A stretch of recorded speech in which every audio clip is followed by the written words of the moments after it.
សុបិនល្អធ្វើតាមស្រស់ស្រាយអញជាផ្ទះអញនៅតាមានផ្ទះមានម៉ាក់មានប៉ាមានបងមានអូនរងចាំឈរមើលកូនបំរួចផ្លូវឲ្យកូនរហូតមិនឲ្យកូនចាញ់ទៀតទេ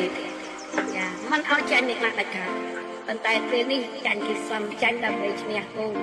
មិនមែនចាញ់រហូតមកជីវិតទេចាញ់ដើម្បីឈ្នះ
Family TSRC team.